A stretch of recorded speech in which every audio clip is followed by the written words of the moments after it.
میرے محترم بزرگ عزیز دوستوں، آج ربیع الاول کی 9 تاریخ ہے۔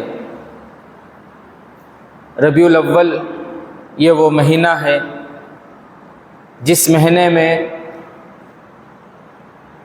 ساری کائنات کو اندھیرے سے نکال کر روشنی کی طرف لانے والے یہ وہ مہینہ ہے۔ اس مہینے میں انسانوں کو اچھے اخلاق سکھانے والے، اچھے کیریکٹر سکھانے والے، انسانوں کو خوبصورت بنانے والے، دنیا کی جو بگڑی ہوئی ایک شبیہ تھی، بگڑی ہوئی تصویر تھی، اس کو بہتر بنانے والے میرے اور آپ کے آقا احمد مجتبیٰ محمد مصطفیٰ سرکار دو عالم صلی اللہ علیہ وسلم کی ولادت بسعادت اسی مہینے میں ہوئی، اور یہی وہ مہینہ ہے میرے اور آپ کے آقا حضرت محمد مصطفیٰ صلی اللہ علیہ وسلم کا وصال مبارک۔ آپ صلی اللہ علیہ وسلم اسی مہینے میں اس دنیا سے تشریف لے گئے۔ آپ صلی اللہ علیہ وسلم کی ولادت بسعادت کی طرف دیکھتے ہوئے یہ مہینہ ایک طرح سے خوشی کا مہینہ ہے، لیکن یہ مہینہ غم کا بھی ہے۔ کیوں؟ اس لیے کہ یہی وہ مہینہ ہے جس مہینے میں دونوں جہاں کے سردار حضرت محمد مصطفیٰ صلی اللہ علیہ وسلم اس دنیا سے پردہ فرما گئے، اس دنیا سے تشریف لے گئے اسی مہینے میں۔ بہرحال میرے عزیز ساتھیوں، میرے اور آپ کے آقا حضرت محمد مصطفیٰ صلی اللہ علیہ وسلم کی ذات گرامی سے کون ناواقف ہوگا؟ پوری دنیا آپ صلی اللہ علیہ وسلم کی ذات گرامی کو جانتی ہے، پوری دنیا پیارے نبی صلی اللہ علیہ وسلم کی ذات گرامی سے واقف ہے۔ لکھنے والے لکھتے رہے، لکھنے والوں کے قلم تھک گئے، کتابوں کی کتابیں بھری پڑی ہیں پیارے نبی صلی اللہ علیہ وسلم کے اخلاق، پیارے نبی صلی اللہ علیہ وسلم کی سوانح، پیارے نبی صلی اللہ علیہ وسلم کا لائف اسٹائل، پیارے نبی صلی اللہ علیہ وسلم کی پاکیزہ زندگی، پیارے نبی صلی اللہ علیہ وسلم کی امانت، پیارے نبی صلی اللہ علیہ وسلم کی دیانت، پیارے نبی صلی اللہ علیہ وسلم کی صداقت، پیارے نبی صلی اللہ علیہ وسلم کی شرافت، پیارے نبی صلی اللہ علیہ وسلم کے اخلاق حسنہ کو، پیارے نبی صلی اللہ علیہ وسلم کی پیاری زندگی کو لوگ قیامت تک لکھتے رہیں گے۔ اپنوں نے بھی لکھے، پرائے بھی لکھے، دوستوں نے بھی لکھے، دشمنوں نے بھی لکھے۔ کمال کیا ہوتا ہے؟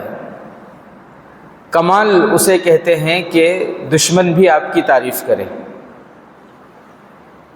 الفضل ما شہدت بہ الاعداء، کہ کمال یہ ہے کہ اپنے تو اپنے دشمن بھی تعریف کرنے پر مجبور ہوں، یہ ہے کمال۔ پیارے نبی صلی اللہ علیہ وسلم کے اخلاق، پیارے نبی صلی اللہ علیہ وسلم کی سیرت، پیارے نبی صلی اللہ علیہ وسلم کی زندگی ایسی تھی کہ دشمنوں نے بھی، جو جان کے دشمن تھے، جو کٹر دشمن تھے، انہوں نے بھی پیارے نبی صلی اللہ علیہ وسلم کی تعریف فرمائی۔ پیارے نبی صلی اللہ علیہ وسلم کی تعریف کرنے پر وہ مجبور تھے، حالانکہ وہ جانی دشمن تھے۔ سن 6 ہجری کا واقعہ ہے۔ سن 6 ہجری میں جو صلح حدیبیہ ہوئی، صلح ہوئی مکہ والوں سے، اس صلح کے بعد میرے اور آپ کے آقا حضرت محمد مصطفیٰ صلی اللہ علیہ وسلم عرب سے عجم کی طرف رخ کیے، دین کی دعوت کا رخ عجم کی طرف کیے، اور اس وقت جو بڑے بڑے بادشاہ تھے ان سارے بادشاہوں کے نام آپ دعوت نامہ بھیجے، والا نامہ، خط ان کو جو ہے ان کی طرف بھیجے، اور ان خطوں میں ایک خط اس وقت کا جو سپر پاور طاقت جسے رومن امپائر کہا جاتا تھا، وہ جو بادشاہ تھا رومن امپائر کا، اس کا نام تھا ہرقل بادشاہ۔ ہرقل کے نام اللہ کے نبی صلی اللہ علیہ وسلم ایک دعوتی خط اس کو لکھے، اور حضرت دحیہ کلبی رضی اللہ تعالیٰ عنہ ایک صحابی ہیں، ان کو اللہ کے نبی صلی اللہ علیہ وسلم وہ خط دیے کہ آپ یہ خط لے جاؤ، ہرقل بادشاہ کو یہ خط پہنچانا ہے۔ اور اللہ کے نبی صلی اللہ علیہ وسلم نے یہ بھی فرمایا کہ تم ہرقل بادشاہ تک نہیں پہنچ سکتے، غسان کے جو گورنر ہیں ان کے پاس یہ خط لے کر جاؤ، ان سے یہ کہو کہ میں نے یہ خط ہرقل بادشاہ کو بھیجا ہے، غسان کے گورنر بادشاہ ہرقل جو ہے اس کو پہنچائیں گے۔ تو وہ صحابی حضرت دحیہ کلبی رضی اللہ تعالیٰ عنہ جس وقت وہ خط کو لے کر جا رہے تھے، اس وقت فارس جو بڑی طاقت تھی اس سے جنگ جیت کر ہرقل بادشاہ دنیا کا سپر پاور بن چکا تھا، اور وہ چونکہ عیسائی تھا، نصرانی تھا، تو اس لیے وہ مسجد اقصیٰ کو جا رہا تھا، بیت المقدس کو جا رہا تھا کہ وہاں صلیب گاڑ کے اپنے جو ہے سجدہ شکر ادا کرنا ہے، اس نیت سے وہ مسجد اقصیٰ کی طرف جا رہا تھا۔ اسی درمیان یہ خط وہاں پہنچتا ہے۔ تو ہرقل کے پاس جب وہ خط پہنچا، اس خط کے اندر کیا لکھے تھے اللہ کے نبی صلی اللہ علیہ وسلم؟ اس خط کے اندر یہ لکھا ہوا تھا، من محمد الرسول اللہ الی ہرقل عظیم الروم سلام علی من اتبع الہدی اسلم تسلم فإن تولیت فإن علیک اسم الیریسیین۔ اور پھر اللہ کے نبی صلی اللہ علیہ وسلم نے اس میں یہ لکھا تھا کہ اسلم تسلم یؤتک اللہ اجر مرتین فإن تولیت فإن علیک اسم الیریسیین قل یا اہل الکتاب، اس میں لکھا تھا یا اہل الکتاب تعالوا الی کلمۃ سواء بیننا وبینکم الا نعبد الا اللہ ولا نشرک به شیئا ولا نتخذ بعضنا بعضا اربابا من دون اللہ فإن تولوا فقولوا اشہدوا بأننا مسلمون۔ اس کا ترجمہ کیا ہے کہ یہ خط محمد صلی اللہ علیہ وسلم کی طرف سے جو اللہ کے رسول ہیں، ہرقل بادشاہ کے لیے جو عظیم بادشاہ ہیں، ہرقل کے نام جو عظیم بادشاہ ہیں، عظیم الروم، اللہ کے نبی صلی اللہ علیہ وسلم نے ہرقل کے ساتھ ایک لقب لگایا عظیم، کہ عظیم بادشاہ ہیں۔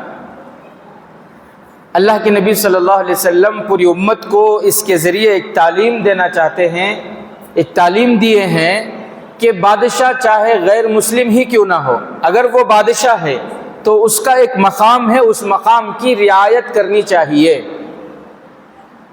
توہین کرنے کی اجازت نہیں، صرف اس لیے کیونکہ وہ غیر مسلم ہے۔ اس کا ایک مقام ہے تو اس مقام کی عزت کرو، اس مقام کی رعایت کرو۔ پھر آگے اللہ کے نبی صلی اللہ علیہ وسلم نے فرمایا سلام علی من اتبع الہدی، یعنی کہا السلام علیکم، سلام علیکم، کیوں؟ اس لیے کہ ابھی ایمان میں وہ داخل نہیں ہوا تھا، اور جو غیر ایمان والے ہیں ان کو سلام کرنا جائز نہیں۔ تو اللہ کے نبی صلی اللہ علیہ وسلم نے فرمایا سلام علی من اتبع الہدی، یعنی سلامتی ہے اس پر جو سیدھے راستے کو اختیار کرے۔ اللہ کے نبی صلی اللہ علیہ وسلم نے فرمایا کہ سلامتی ہو اس پر جو ہدایت کو قبول کرے۔ آگے اللہ کے نبی نے فرمایا کہ اسلم تسلم، ایمان لے آؤ، ایمان قبول کر لو، کلمہ قبول کر لو، سلامتی پاؤ گے، اور اللہ تعالیٰ تمہیں دوہرا اجر عطا کریں گے۔ اور اگر تم ایمان نہیں لائے فَإِن تَوَلَّيْتَ، اگر تم ایمان نہیں لائے، اگر تم نے روگردانی کی، اگر تم نے دعوت کو ٹھکرا دیا، تو یاد رکھو فَإِنَّ عَلَيْكَ إِثْمَ الْيَرِيثِيِّينَ، تو تمہاری رعایا کا گناہ بھی تم پر ہوگا۔ بہت لمبا خط ہے وہ۔ جب یہ خط ہرقل بادشاہ کے پاس پہنچا ہے تو اس نے اپنے وزیروں سے کہا کہ مکے کے کوئی ہیں یہاں پر مکے کے کوئی ہیں تاکہ میں ان کے بارے میں ذرا معلوم کروں کہ یہ محمد کون ہیں، کیسے ہیں، سچے ہیں یا کیا ہیں، ذرا ان کے بارے میں مجھے معلوم کرنا ہے، مکے کے کوئی ہیں دیکھو۔ تو وزیروں نے بتایا کہ ہاں مکے کے ایک سردار ابو سفیان ایک جماعت کے ساتھ وہ یہاں تجارت کے لیے آئے ہوئے ہیں۔ اس وقت وہ تجارت کی غرض سے ایک جماعت کے ساتھ، ان کے دوستوں کے ساتھ وہ وہاں گئے ہوئے تھے ابو سفیان۔ تو وزیروں نے ان سے کہا کہ بادشاہ آپ کو بلا رہے ہیں۔ ابو سفیان بادشاہ کے دربار میں پہنچے۔ ابو سفیان کے ساتھ مکے کے اور بھی لوگ تھے۔ تو ہرقل بادشاہ نے ان سے پوچھا کہ آپ میں محمد جو ہیں صلی اللہ علیہ وسلم ان کے رشتہ دار کے کوئی ہیں آپ؟ تو ابو سفیان چونکہ حضور صلی اللہ علیہ وسلم کے چچیرے بھائی تھے، گرچہ وہ غیر ایمان والے تھے لیکن رشتے میں بھائی تو تھے، تو انہوں نے کہا کہ ہاں میں ان کا رشتہ دار ہوں، میں ان کا بھائی ہوں۔ تو ہرقل بادشاہ نے ان کو آگے بٹھایا اور مکے میں جتنے لوگ تھے ان کو ان کے پیچھے بٹھایا، اور پھر ان سے کہا کہ میں آپ سے کچھ سوال کروں گا، آپ کو جواب دینا ہے، مجھے آپ سے کچھ پوچھنا ہے، آپ ان کے جواب دیں گے۔ اور پیچھے والوں سے کہا کہ اگر یہ جھوٹ بولیں تو آپ لوگ مجھے اشارہ کرنا، اگر میرے سوال کا جواب یہ غلط دیں، جھوٹ بولیں، تو آپ لوگ مجھے اشارہ کرنا، مجھے کچھ معلوم کرنا ہے۔ تو ابو سفیان کہتے ہیں کہ میں بیٹھ گیا، لیکن میرے دل میں بات تھی کہ اگر میں جھوٹ بولوں گا اور پھر معلوم ہوگا کہ میں نے جھوٹ بول دیا، پیچھے سے کوئی بتائیں گے کہ میں نے جھوٹ بولا، یہ تو پھر تو میری کوئی عزت ہی نہیں رہے گی۔ آپ سوچیں اس وقت لوگ ایسے تھے، وہ ایسا زمانہ تھا کہ ایک غیر ایمان والا بھی جھوٹ بولنے کو برا سمجھتا تھا، غیر ایمان والے بھی جھوٹ کو اپنی طرف منسوب کرنا یہ معیوب سمجھتے تھے، برا سمجھتے تھے۔ اللہ اکبر۔ آج ہمارا کیا حال ہے؟ آج ہمارا یہ حال ہے کہ جھوٹ بولنے کو فخر سمجھتے ہیں۔ جھوٹ بولتے ہوئے انسان کو ڈر بھی نہیں ہوتا کہ میں جھوٹ کیوں بول رہا ہوں۔ بہرحال بیٹھ گئے، ہرقل کے سوالات شروع ہوئے۔ ہرقل نے سب سے پہلا یہ پوچھا کہ محمد صلی اللہ علیہ وسلم جو ہیں کیف نسبہ فیکم، ان کا نسب کیسا ہے، ان کا نسب، ان کا خاندان کیسا ہے؟ تو ابو سفیان، گرچہ کہ یہ اس وقت کی بات ہے جب وہ اللہ کے نبی صلی اللہ علیہ وسلم کے کٹر دشمن تھے، اللہ کے نبی صلی اللہ علیہ وسلم کو جان سے مارنے کے در پہ ہوتے تھے، کئی جنگیں ہوئیں جس میں انہوں نے کوششیں بھی، جنگ کیوں ہوتی ہے؟ تاکہ سامنے والے کو قتل کر، کئی جنگوں میں وہ شریک بھی تھے اور اللہ کے نبی کے دشمن بھی تھے، وہ کٹر دشمن تھے۔ اس دشمن سے بادشاہ پوچھتا ہے کہ محمد کا نسب کیسا ہے صلی اللہ علیہ وسلم۔ آپ درود پڑھتے رہیں جب جب بھی میری زبان پر ان کا نام ہو، نسب کیسا ہے؟ تو ابو سفیان کہتا ہے ہوا ذو نسب، ہمارے درمیان وہ سب سے اچھے نسب سے ہیں، مکے میں وہ اعلیٰ نسب سے ہیں۔ تو پھر ہرقل پوچھتا ہے کہ اچھا یہ بتاؤ کہ ان کا خاندان کیسا ہے، کیا ان کے خاندان میں کبھی کسی نے اس طرح نبوت کا دعویٰ کیا تھا، کبھی کسی نے؟ تو ابو سفیان کہنے لگے کہ نہیں، ہمارے خاندان میں پہلے کبھی کسی نے نبوت کا دعویٰ نہیں کیا۔ تو ہرقل نے پوچھا اچھا یہ بتاؤ کیا تمہارے خاندان میں، یعنی محمد صلی اللہ علیہ وسلم کے خاندان میں کبھی کوئی بادشاہ گزرا ہے؟ تمہارے آبا و اجداد میں، تمہارے باپ داداؤں میں، تمہاری نسلوں میں کوئی بادشاہ گزرا ہے؟ تو ابو سفیان نے کہا کہ نہیں، ہمارے آبا و اجداد میں، ہمارے باپ داداؤں میں کبھی کوئی بادشاہ نہیں گزرا۔ پھر ہرقل نے پوچھا کہ اچھا یہ بتاؤ کہ انہوں نے جب ایمان کی دعوت دینی شروع کی، جب کلمے کی دعوت انہوں نے دینی شروع کی، تو ان کے جو ماننے والے ہیں، ان کی بات کو ماننے والے، ان کی اطاعت کرنے والے، ان کی دعوت کو قبول کرنے والے، ان کا کلمہ پڑھنے والے، وہ مکے کے مالدار تھے، مکے کے چودھری تھے، مکے کے رئیس تھے، سردار تھے، معاشی اعتبار سے جو مضبوط ہیں، طاقتور ہیں، وہ لوگ تھے، یا پھر مکے کے جو غریب ہیں، کمزور ہیں معاشی اعتبار سے، وہ لوگ ان کی بات، کس نے ان کی دعوت کو قبول کیا؟ تو ابو سفیان کہنے لگے کہ جب انہوں نے دین کی دعوت شروع کی، کلمے کی دعوت شروع کی، تو مکے کے مالداروں نے، مکے کے چودھریوں نے، مکے کے جو سردار تھے، انہوں نے کسی نے بھی ان کی دعوت کو قبول نہیں کیا۔ ان کی دعوت کو قبول کرنے والے سب سے پہلے جو تھے وہ غریب لوگ تھے، وہ معاشی اعتبار سے جو کمزور تھے، جو مکے کے غریب لوگ تھے، وہی لوگ ان کی اتباع کرنے والے، ان کی دعوت کو قبول کرنے والے، ان کا کلمہ پڑھنے والے تھے۔ پھر ہرقل نے پوچھا کہ اچھا یہ بتاؤ کہ ان پر ایمان لانے والوں کی تعداد بڑھتی رہتی ہے یا پھر کبھی ان پر ایمان لانے والوں کی تعداد کم بھی ہوئی ہے؟ ابو سفیان نے کہا کہ نہیں، ان پر ایمان لانے والوں کی تعداد واقعی دن بدن بڑھتی جا رہی ہے، ان پر ایمان لانے والوں کی تعداد کبھی کم نہیں ہوئی۔ تو ہرقل نے پوچھا کہ اچھا یہ بتاؤ، کیا کبھی ایسا ہوا ہے کہ کوئی ان پر ایمان لایا ہو اور پھر ایمان سے پھر گیا ہو، مرتد ہو گیا ہو، پھر سے دوبارہ کافر ہو گیا ہو؟ تو اس وقت تک کوئی مرتد نہیں ہوئے تھے۔ تو ابو سفیان نے کہا کہ نہیں، ایسا اب تک نہیں ہوا ہے کہ کوئی ایمان لایا پھر جو ہے مرتد ہو گیا، ایسا نہیں ہوا۔ پھر بادشاہ نے پوچھا، ہرقل بادشاہ نے، کہ اچھا مجھے یہ بتاؤ، ان کی پوری زندگی میں انہوں نے جب نبی ہونے کا دعویٰ کیا، اس سے پہلے بھی آج تک کبھی کسی نے پورے مکے والوں میں سے کسی ایک نے بھی ان کو جھوٹا کہا ہو، یا ان کی طرف جھوٹ کی نسبت کی ہو، یا ان پر جھوٹا ہونے کا تہمت ان پر جو ہے لگایا ہو؟ ایسا کبھی ہوا؟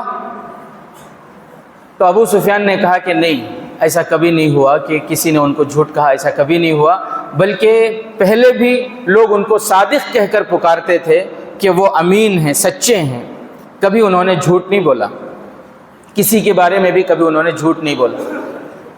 ہرقل نے پوچھا کبھی انہوں نے خیانت کی، کسی کے ساتھ بے وفائی کی، کبھی وعدہ خلافی کی؟ ابو سفیان نے کہا کہ نہیں۔ میں ابو سفیان اس لیے کہہ رہا ہوں کیونکہ اس وقت وہ مسلمان نہیں ہوئے تھے، بعد میں مسلمان ہوئے۔ حضرت ابو سفیان رضی اللہ تعالیٰ عنہ بعد میں بنے، میں اس وقت کی بات آپ کو سنا رہا ہوں جب وہ پیارے نبی صلی اللہ علیہ وسلم کے دشمن تھے، اور پیارے نبی کے بارے میں ان سے بادشاہ پوچھ رہا ہے، تحقیقات کر رہا ہے کہ وہ کیسے ہیں، کیا انہوں نے کبھی خیانت کی؟ ابو سفیان کہنے لگا کہ نہیں، لوگ انہیں امین کہہ کر پکارتے ہیں کہ وہ امین ہیں، امانت دار ہیں، کبھی بھی کسی سے انہوں نے خیانت نہیں کی۔ تو بادشاہ نے پوچھا کہ اچھا یہ بتاؤ، وہ تمہیں کیا کہتے ہیں، وہ تمہیں کس چیز کا حکم کرتے ہیں؟ ابو سفیان نے کہا کہ وہ حکم کرتے ہیں کہ ان تعبد اللہ وحدہ، کہ تم ایک اللہ کی عبادت کرو، ولا تشرکوا بہ شیئا، اور اس کے ساتھ کسی کو شریک نہ ٹھہراؤ۔ وہ ہمیں حکم کرتے ہیں نماز پڑھنے کا، وہ حکم کرتے ہیں کہ تم سچ بات کہو، وہ حکم کرتے ہیں کہ تم پاک دامن رہو، وہ حکم کرتے ہیں آپس میں صلہ رحمی کا، کہ آپس میں پیار محبت سے رہو، وہ حکم کرتے ہیں۔ جب سوال جواب کا یہ سیشن ختم ہوا تو ہرقل بادشاہ نے کہا کہ دیکھو، سب سے پہلے میں نے تم سے پوچھا کہ وہ کیسے نسب والے ہیں، وہ میں نے اس لیے پوچھا کیونکہ میں بھی علم والا ہوں، اور آسمانی کتابیں جو اس سے پہلے اتری ہیں وہ میں نے پڑھے ہوئے ہیں، اور حضرت عیسیٰ علیہ السلام پر جو کتاب اتری وہ بھی میں نے پڑھا ہوا ہے، انجیل، اس کا بھی مجھے علم ہے۔ تو میں سب سے پہلے یہ معلوم کرنا تھا کہ ان کا نسب کیسا ہے۔ کیوں؟ اس لیے کہ جو نبی ہوتے ہیں وہ سب سے اچھی نسب سے ہوتے ہیں، ان کا نسب، ان کا حسب نسب سب سے اعلیٰ ہوتا ہے، سب سے اونچا ہوتا ہے۔ تو تم نے کہا کہ ہوا ذو نسب، وہ سب سے اعلیٰ نسب سے ہیں۔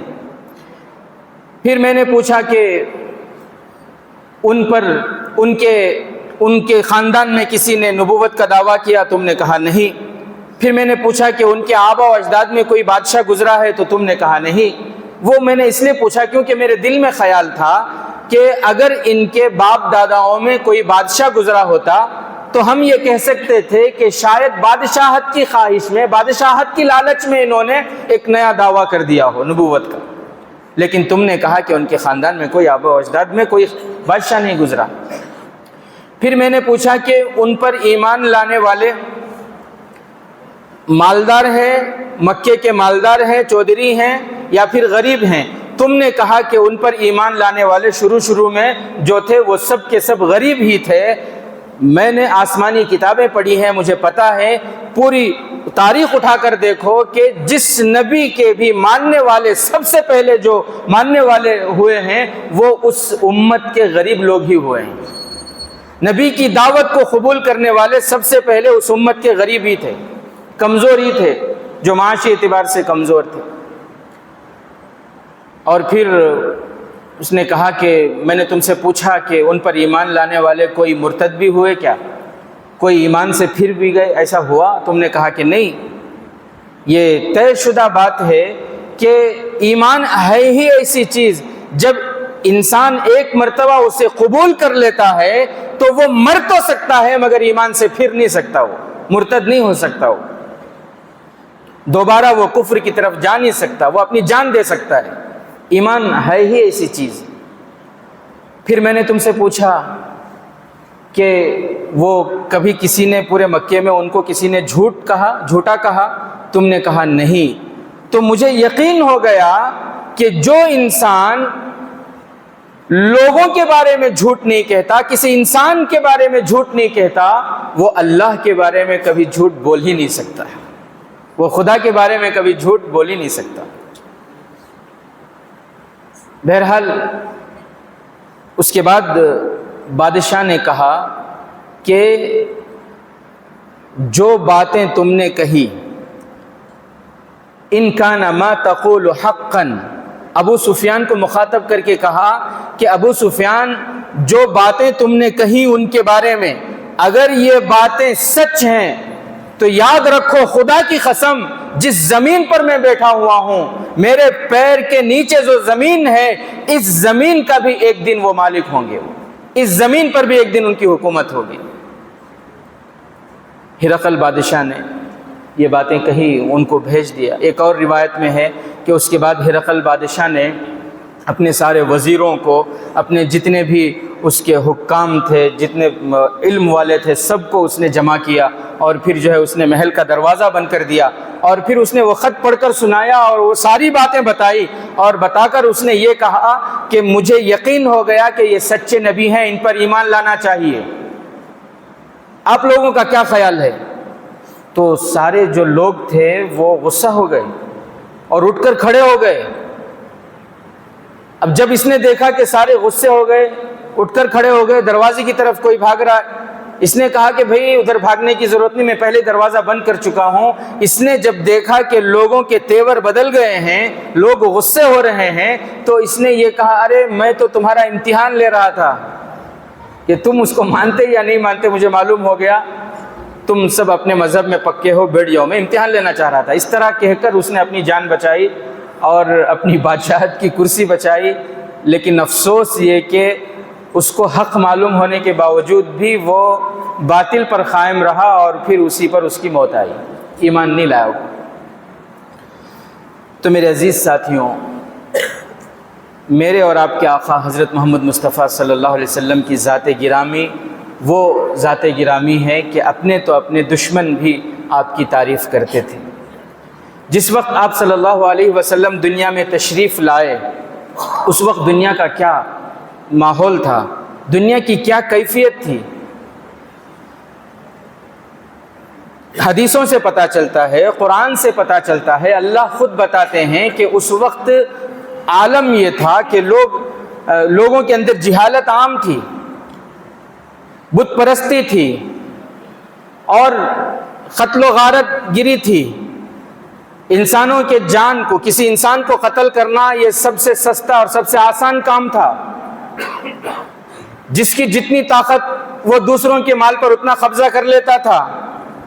عورتوں کو ان کے حقوق سے محروم کر دیا جاتا تھا، ان کو وراثت میں بھی حصہ نہیں، یہاں تک کہ اتنی جہالت تھی کہ ان کی پیدائش کو وہ معیوب سمجھتے تھے، زندہ درگور کر دیتے تھے بچیوں کو۔ وہ ایسا ماحول تھا، سود عام تھا، ایسے ماحول میں پیارے نبی صلی اللہ علیہ وسلم تشریف لائے اور پوری دنیا کی کایا پلٹ دی، پورے ماحول کو آپ نے بہتر بنا دیا۔ آپ کی سیرت آئی، اللہ کے احکام آئے، دین آیا، تو پورا ماحول بدل گیا۔ یہ میں اس لیے بتا رہا ہوں کیونکہ قرآن نے اشارہ ہے اس بات میں، قرآن نے بتایا، حدیث میں ہے کہ جس وقت آپ صلی اللہ علیہ وسلم دنیا میں تشریف لائے، اس وقت دنیا میں جو کیفیت تھی، دنیا کی جو حالت تھی نا، وہی حالت دوبارہ لوٹ آئے گی، وہی حالت دوبارہ آئے گی، اور ایسا ہو رہا ہے۔ کیا تھا؟ شرک تھا۔ شرک کی کئی قسمیں ہیں۔ اس میں یہ تھا کہ وہ اپنے بڑوں کی بتیں بناتے تھے، اپنے ہاتھوں سے بناتے تھے، ان کی تصویریں بناتے تھے۔ اس وقت فوٹو تو نہیں تھا نا، تو پتھر میں بناتے تھے تصویریں، اور پھر جو ہے اس کو حفاظت سے رکھتے تھے، اس کی تعظیم کرتے تھے۔ آج میرے عزیز ساتھیوں، شرک ہمارے اندر ہے یا نہیں آپ سمجھ سکتے ہیں۔ آج یہ جو شوق ہے کہ میری تصویر ہونی چاہیے، بڑی بڑی تصویریں لگائی جاتی ہیں، یہ تصویروں کا جنون ہے۔ یہ تصویر لگانے کا، تصویر بنانے کا ایک جنون ہے۔ فون دیکھو لگا کے کسی کے اسٹیٹس میں کس کی تصویر، اپنی تصویر ہے۔ گھروں میں دیکھو البموں میں کس کی تصویر، اپنی تصویریں ہیں۔ کیوں؟ ایک جنون، ایک دیوانگی۔ کیا یہ شرک کی قسم نہیں ہے؟ بلا ضرورت اپنی تصویر بنا کے رکھنا، بلا ضرورت اپنے موبائل میں اپنی تصویریں رکھنا، voter card, I D card, یہ ضرورت کی چیزیں ہیں، ان کو چھوڑ کر خالی شوق، برتھ ڈے میں اپنی تصویریں لگانا، شادیوں میں اپنی تصویریں لگانا۔ جو شرک عرب میں پائی جاتی تھی زمانے جہالت میں، وہ آج ہمارے اندر پائی جا رہی ہے۔ زمانے جہالت میں جو برائیاں تھیں، وہ آج ہمارے اندر پائی جا رہی ہیں۔ زمانے جاہلیت میں یہ تھا کہ وہ کتوں سے محبت کرتے تھے، بچیوں سے، اپنی بچیوں سے نفرت کرتے تھے، انسانوں سے نفرت تھی، کتوں سے محبت تھی۔ یہی وجہ ہے پیارے نبی صلی اللہ علیہ وسلم نے جب یہ دیکھا تو پیارے نبی نے کتوں کو مارنے کا حکم دیا، تاکہ ان کے دلوں سے کتوں کی نفرت ختم ہو جائے، کتوں کی محبت ختم ہو جائے، نفرت آ جائے۔ اس لیے اللہ کے نبی صلی اللہ علیہ وسلم کتوں کو مارنے کا حکم دیے۔ پھر جب دیکھے کہ کتوں کی نفرت اب ختم ہو گئی ہے، آپ کو معلوم ہے میرے اور آپ کے آقا حضرت محمد مصطفیٰ صلی اللہ علیہ وسلم پوری زندگی کبھی اس گھر کو تشریف نہیں لے گئے جس گھر میں کتا ہو یا تصویر ہو۔ اللہ کے نبی نہیں گئے اس گھر میں۔ گھروں میں تو دور کی بات، آج ہمارے جیبوں میں ہماری تصویریں ہیں، بلا ضرورت اپنی تصویر، اپنے دوستوں کی تصویر، اپنے بچوں کی تصویر، اپنی بیوی کی تصویر، بیوی کے موبائل میں دیکھو شوہر کی تصویر، دو جنین کے موبائل میں دیکھو بچے کی تصویر، کس کی بھی نہیں رہی تو مرحوم دادا کی تصویر، نہیں تو باس کی تصویر، ہمارے باس، ہمارے گرو، انہوں۔ شرک ہے، یہ شرک کی ایک قسم ہے، اللہ حفاظت فرمائے۔ تو اللہ کے نبی صلی اللہ علیہ وسلم جب دنیا میں تشریف لائے، اس سے پہلے جو عادتیں تھیں وہ عادتیں پھر لوٹیں گی۔ آج ایسا ہو رہا ہے کہ نہیں ہو رہا کہ انسانوں سے نفرت، کتوں سے محبت؟ بہت سے ایسے ملیں گے، ان کے ماں باپ خود معذور ہیں، ان کے رشتے میں ان کے بہن خود مستحق ہیں، کتوں کو کھلانے کے لیے پیسے ہیں ان کے پاس، کتوں کے علاج کے لیے، کتوں کی دیکھ بھالی کے لیے وقت ہے، لیکن کبھی ان کو زندگی میں فرصت نہیں ہوتی 5 منٹ وقت نکال کر بہنوں کو کال کر لے، بھائیوں کو کال کر لیں، خالاؤں کو، مامیوں کو، پھوپھیوں کو خیر خیریت پوچھ لیں، پڑوسیوں کی خیر خیریت پوچھ لیں۔ یہ نہیں۔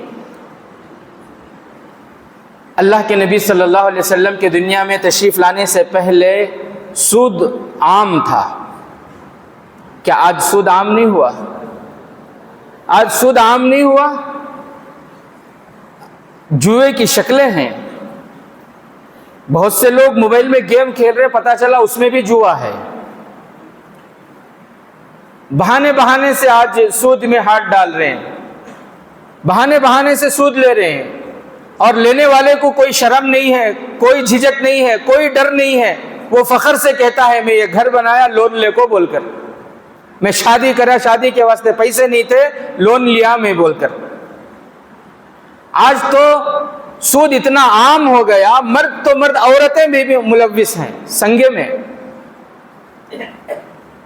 اللہ کے نبی صلی اللہ علیہ وسلم جس وقت دنیا میں تشریف لائے اس وقت ماحول یہ تھا کہ لوگوں کے دلوں میں بچیوں کی نفرت تھی، عورتوں کو ان کا حق نہیں دیا جاتا تھا۔ کسی شوہر کا انتقال ہو جائے تو اس کی بیوی کو صرف اس لیے کہ یہ کہیں پھر وارث نہ بن جائے کہ اس کو زندہ جلا دیا جاتا تھا یا پھر اس کے شوہر کے ساتھ دفن کر دیتے تھے کہ اس کی زندگی ختم بول کر، حق سے محروم کیا جاتا تھا انہیں۔ آج کیا نہیں ہو رہا ہے؟ گھر کے بڑے، باپ کا انتقال ہو چکا ہے، بڑے بھائی مل کر بہنوں کا حق مار رہے ہیں، یا پھر بہن مل کر بھائیوں کا حق مار رہے ہیں، زمینوں پہ قبضہ کر رہا، وراثت پہ قبضے ہو رہے ہیں، ٹال مٹول ہو رہی ہیں۔ جو برائیاں اس وقت تھی وہ ساری برائیاں اس وقت اللہ فرماتے ہیں اس وقت کے منظر کو کنتم اعداء، کہ یہ جو برائیاں ہیں، یہ برائیاں جب تمہارے اندر ہوں گی سود ہوگا، اور پھر جو ہے جتنی برائیاں اس وقت تھی، بچیوں کی پیدائش کو نفرت سمجھیں گے، بچیوں عورتوں کو، لوگوں کو جو ہے ان کے حق سے محروم کریں گے، لوٹ مار ہوگا، قتل و غارت گری ہوگی، یہ ساری چیزیں ہوں گی، تو اللہ فرماتے ہیں اس وقت کی بات کو کہ اس کا نتیجہ یہ ہوگا کہ تمہارے اندر دشمنی ہوگی، تمہارے دلوں میں دشمنی، ایک دوسرے کے لیے نفرت ہوگی، نفرت ہو چکی تھی۔ اللہ فرماتے ہیں وَكُنْتُمْ عَلَى شَفَا حُفْرَةٍ مِّنَ النَّارِ، تم بربادی کے بالکل قریب تھے، میں نے تمہارے درمیان اپنے محبوب حضرت محمد مصطفیٰ صلی اللہ علیہ وسلم کو مبعوث فرمایا اور تمہیں برباد ہونے سے بچایا۔ اس وقت بھی وہ ساری چیزیں ہمارے اندر ہیں، تو اس کا یہی نتیجہ ہے کہ آج شاید آپ ایسا گھر بہت مشکل سے دکھا سکیں جس گھر کے اندر سارے افراد پیار محبت سے رہتے ہوں۔ کوئی خاندان آپ کو شاید بہت مشکل سے ملے گا جس خاندان کے اندر لڑائی نہیں، جھگڑے نہیں، آپس میں سب ایک دوسرے سے محبت کے ساتھ ہیں، صلہ رحمی کے ساتھ ہیں، ایک دوسرے کے لیے خیر خواہ ہیں، ایسا کوئی خاندان آج آپ کو شاید ہی ملے۔ خاندان چھوڑو، یہاں باپ بیٹے میں جھگڑے ہیں، بھائی بھائی میں جھگڑے ہیں، بھائی بہنوں میں جھگڑے ہیں، میاں بیوی میں جھگڑے ہیں، خاندان تو دور کی بات ہو گئی۔ تو ہم بھی پھر اللہ کے اس قول کے مطابق ہمارے دلوں میں نفرتیں آئیں، تو جس طرح اس وقت کایا پلٹی، اس وقت اللہ کے نبی صلی اللہ علیہ وسلم آئے اور دعوت شروع کیے، لوگوں نے اللہ کے نبی کی دعوت کو قبول کیے، پیارے نبی کی سیرت کو اپنائے، تو پھر کیا ہوا؟ وَأَلَّفَ بَيْنَ قُلُوبِهِمْ، اور پھر اس کا نتیجہ یہ ہوا کہ وہ دل جن میں نفرتیں تھیں اللہ نے محبتوں میں تبدیل کر دی۔ فَأَصْبَحْتُمْ بِنِعْمَتِهِ إِخْوَانًا، پھر آپس میں وہ بھائی بھائی ہو گئے۔ اللہ کی قسم اگر ہم یہ چاہتے ہیں کہ ہماری زندگی پھر ویسی ہی ہو، پھر ہمیں ضرورت ہے کہ جو دین پیارے نبی صلی اللہ علیہ وسلم لے کر آئے، جو دعوت پیارے نبی صلی اللہ علیہ وسلم نے دی، جو سیرت پیارے نبی صلی اللہ علیہ وسلم بتا کر گئے، اسی سیرت کو اپنانا ہوگا، اسی سیرت کو اپنائیں گے، وہ دین ہماری زندگیوں میں آئے گا، تبھی ہم کامیاب ہوں گے۔ اللہ سے دعا ہے کہ اللہ تبارک و تعالی ہم تمام کو کہنے سننے سے زیادہ عمل کی توفیق نصیب فرمائے۔ اللہ تعالی ہم تمام کو پیارے نبی صلی اللہ علیہ وسلم کی سیرت کو اپنا کر زندگی گزارنے کی توفیق عطا فرمائے۔ آمین۔ وآخر دعوانا الحمدللہ رب العالمین۔